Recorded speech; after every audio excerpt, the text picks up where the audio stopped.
मध्य प्रदेश में पन्ना जिले के एक कठवरिया नाम के गांव में राधे कोरी नाम का एक गरीब किसान रहता था। राधे के पास अपनी कोई जमीन नहीं थी। वो दूसरों के खेतों में मजदूरी करके अपना घर चलाता था। उसका बेटा कुंजी कोरी सतना से अपनी पढ़ाई पूरी करके गांव लौटा था।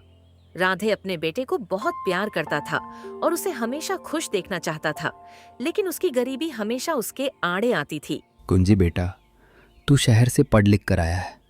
मेरा मन था कि मैं तेरे लिए कुछ अच्छा करूं, तुझे अच्छा खाना खिलाऊं, अच्छे कपड़े खरीदूं, लेकिन इस साल काम बहुत कम है। पिताजी, आप चिंता क्यों करते हैं? मैं आ गया हूं ना। अब हम अपनी मेहनत से अपनी किस्मत बदलेंगे। आप बस हिम्मत मत हारिए। हिम्मत तो है बेटा, पर बिना जमीन के किसान क्या करेगा? और सुना है सेठ भूरीलाल अपनी बंजर जमीन को ठेके पर दे रहा है, पर उसकी शर्तें बहुत अजीब होती हैं। सेठ हजारीलाल अपने बरामदे में आराम से संगीत बैठा है। उसका नौकर भी वहीं है। तभी बोलता है, मालिक, आपने जो पिछले साल गरीब किसानों से अनाज लिया था, उससे हमारा गोदाम भर गया है और किसान बेचारे भूखे मर रहे हैं। अरे रामू, दिमाग होना चाहिए। वो किसान मेहनत करते हैं और मैं दिमाग लगाता हूं। और हाँ, इस साल मैंने एक नई शर्त सोची है। जो भी मेरी जमीन मांगेगा, मैं उसे मीठा और कड़वा की शर्त पर दूंगा। फायदा सिर्फ मेरा होगा। तभी राधे हवेली में प्रवेश करता है। राम राम सेठ जी। अरे राधे भाई, कैसे आना हुआ? जमीन चाहिए क्या? जी मालिक, सुना है आप जमीन ठेके पर दे रहे हैं।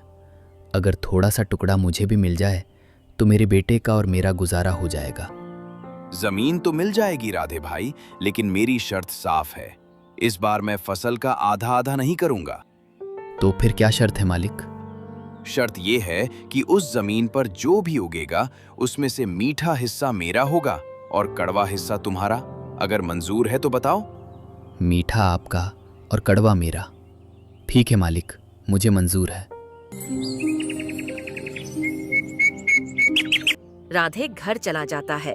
राधे घर आकर कुंजी को शर्त के बारे में बताता है। क्या सेठ ने कहा कि मीठा उसका और कड़वा हमारा? पिताजी, सेठ बहुत चालाक है।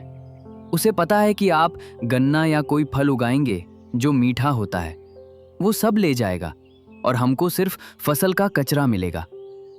अब क्या करे बेटा, मैंने तो अंगूठा लगा दिया है, ये सोचकर कि सेठ जी दया करके थोड़ा अनाज दे दें। कोई बात नहीं पिताजी, अगर सेठ चालाक है तो आपका बेटा भी शहर से कुछ सीख कर आया है। हम उस जमीन पर अनाज या गन्ना नहीं उगाएंगे। तो फिर क्या उगाएंगे? हम उस जमीन पर करेले की खेती करेंगे।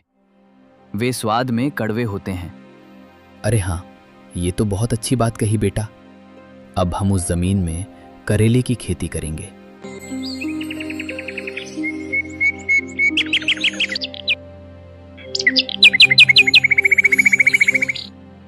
महीनों तक राधे और कुंजी कड़ी धूप में मेहनत करते हैं। वे खेत में खूब सारे करेले उगाते हैं। गांव वाले हैरान थे कि राधे खाने के लिए अनाज क्यों नहीं उगाया। कुछ दिनों में फसल तैयार हो गई। सेठ भूरीलाल और रामू खेत पर पहुंचते हैं।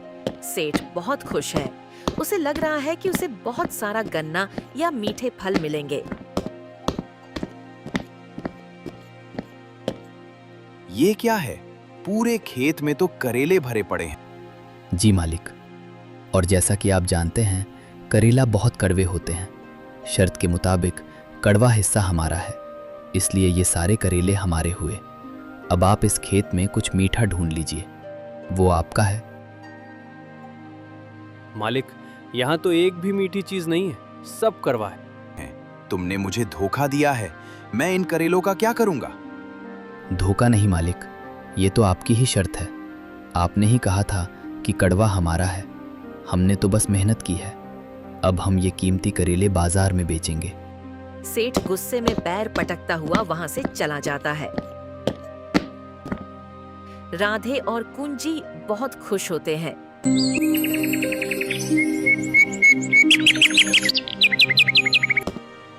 कुछ दिन दिन बाद श्याम फिर से खेती करने के लिए सेठ जी के पास जाता है। सेठ जी, मुझे खेती करने के लिए ज़मीन चाहिए। आपकी जो भी शर्त है वो बता दीजिए।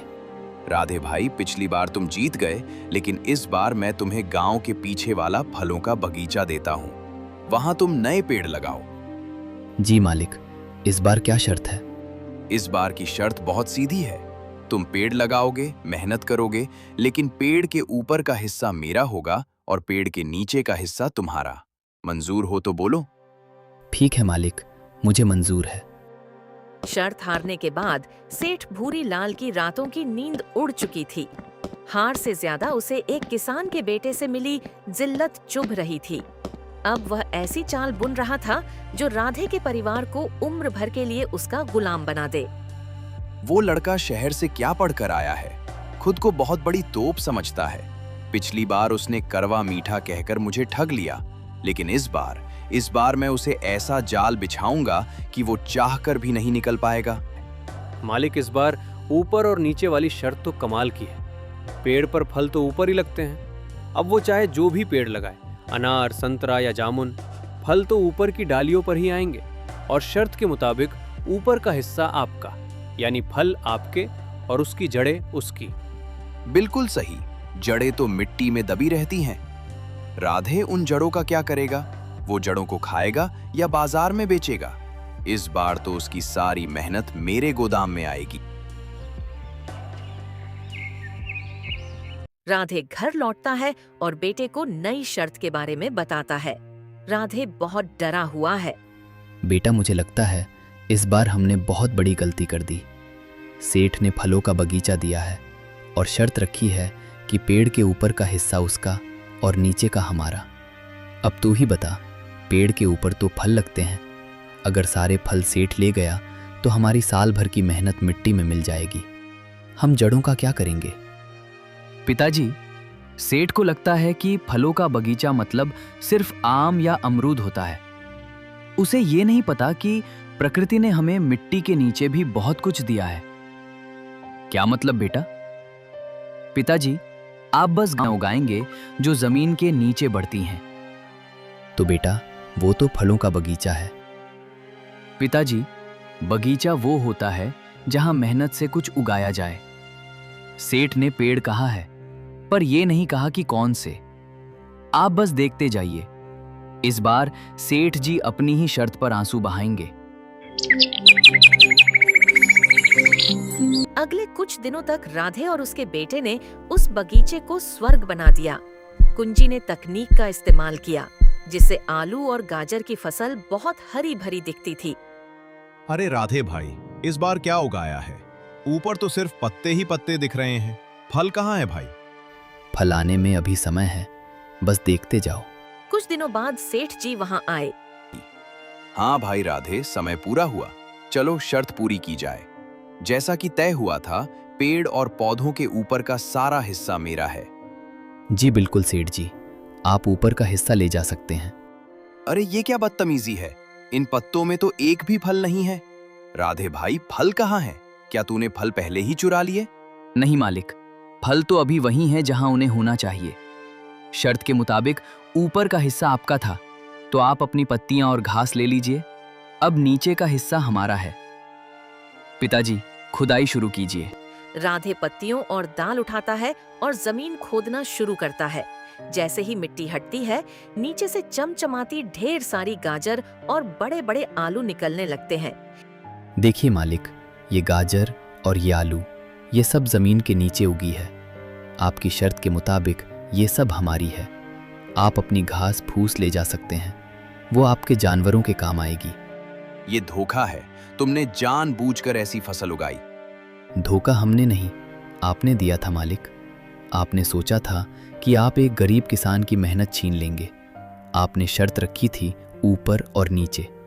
हमने तो बस आपकी शर्त का मान रखा।